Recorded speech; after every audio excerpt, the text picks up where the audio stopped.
So our eyes are actually the whole mind construction of the human mind is incredibly um, programmed to perceive the world in the dimension which it perceives. You could go in to say that it's programmed. You could just say that it's uh,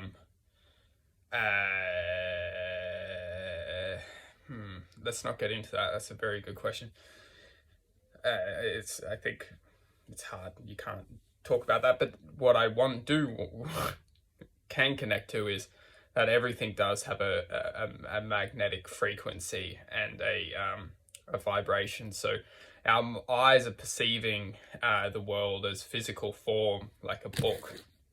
But the truth is that the book is not a book. It is actually a sequence of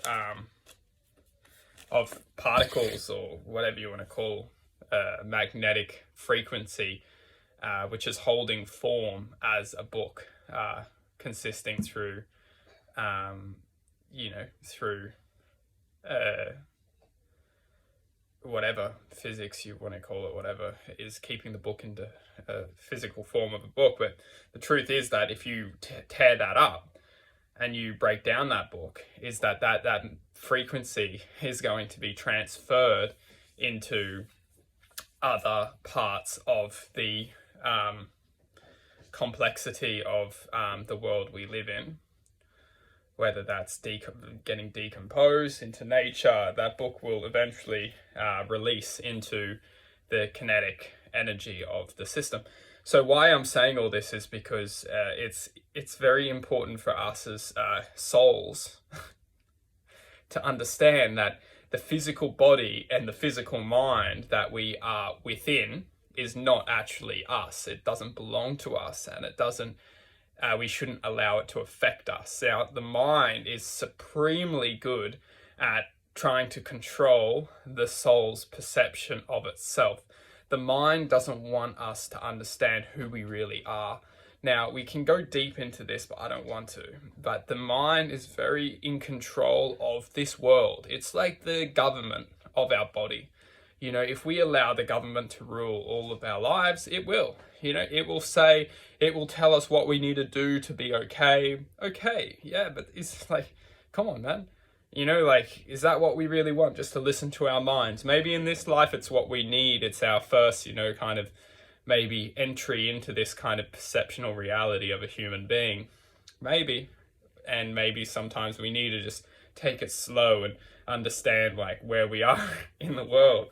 But there's definitely a lot of us who question our own reality and question, why are we really perceiving this reality? And in truth, we're perceiving this reality is because we're having a human experience, and the human mind will convince us scientifically why we're having true evolution. But the truth is that the science has been very long controlled and massively dramatically influenced and manipulated through the perception of simplicities. Yet the cosmic truth has always been connected within us all along. Yet we are constantly overlooking this sense of inner wisdom and truth, and we're constantly always investigating what's known rather than what's not known within ourselves. So it's very powerful.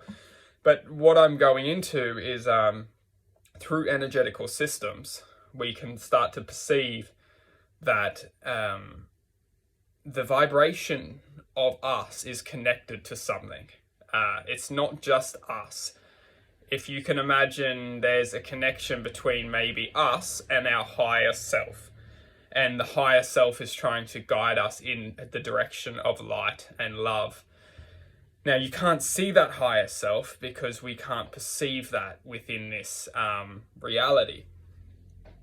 We can't. But our hearts are the essence of that connection to that higher land.